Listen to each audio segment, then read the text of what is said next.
এই মুহূর্তে গুরুত্বপূর্ণ একটা আপডেট নিয়ে আপনাদের সামনে চলে এসেছি। তো বন্ধুরা, আজকে এমন একটা প্রকল্পের সাথে আপনাদের সাক্ষাৎ করাতে এসেছি যে প্রকল্পে নাম নথিভুক্ত করলে আপনারা বছরে দুটো কিস্তির মাধ্যমে 5,000 মোট 10,000 টাকা কিন্তু পেতে পারেন।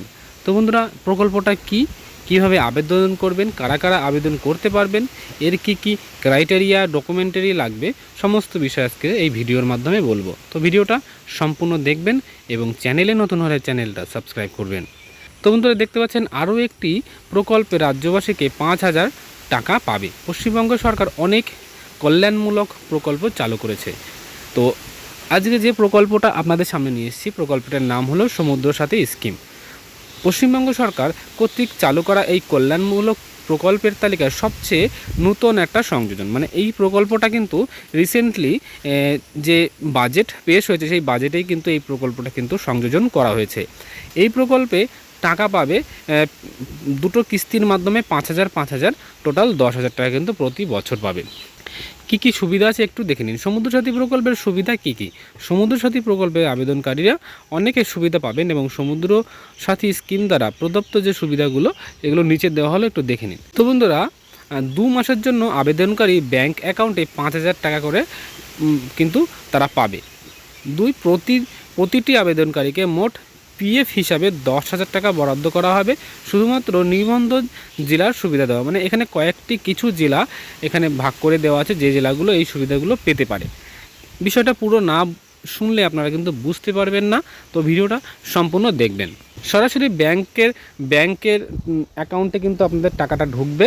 আর সমুদ্র সাথী প্রকল্পের জন্য যে মানদণ্ড কি বিষয়গুলো আপনাদের ক্রাইটেরিয়াগুলো কম সম্পূর্ণ করতে হবে সেটা একটু দেখে নিন।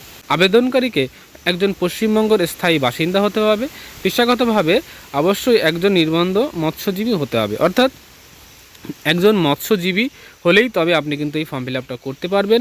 শুধুমাত্র পূর্ব মেদিনীপুর, উত্তর ও দক্ষিণ 24 পরগনার মৎস্যজীবীরা এই প্রকল্পের কিন্তু আওতায় আসবে 5,000 টাকা করে পাওয়ার জন্য।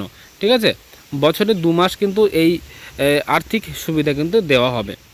প্রয়োজনীয় নথি একটু দেখে নিন। আধার কার্ড, পাসপোর্ট সাইজের ছবি, ব্যাংক অ্যাকাউন্ট এবং মোবাইল নাম্বার এবং জেলে আপনি যে মাছ ধরেন তার একটা কিন্তু প্রমাণপত্র কিন্তু লাগবে এবং তার সঙ্গে লাগবে আবাসিক সংশয়পত্র। কিভাবে আপনারা অ্যাপ্লাই করবেন, সমুদ্র সাথী প্রকল্পে আবেদন করবেন কিভাবে? সমুদ্র সাথী প্রকল্পে অ্যাপ্লাই করতে গেলে আপনারা সরাসরি অফিসিয়াল ওয়েবসাইটে নিজের মোবাইল থেকেও বা ল্যাপটপ থেকে করতে পারবেন। এছাড়া যদি না পারেন কিন্তু পার্শ্ববর্তী যে অনলাইন বা সার্ভার ক্যাফে আছে সেখানে গিয়ে কিন্তু ফর্ম ফিল আপটা করতে পারেন। তো বন্ধুরা, কতটা ইম্পর্টেন্ট লাগলো এই আপডেটটা পেয়ে সেটা একটা কমেন্টসের মাধ্যমে জানাবেন। আর দেখা হচ্ছে নেক্সট ভিডিওতে। ততক্ষণ সবাই ভালো থাকবেন, সুস্থ থাকবেন। জয় হিন্দ, জয় ভারত।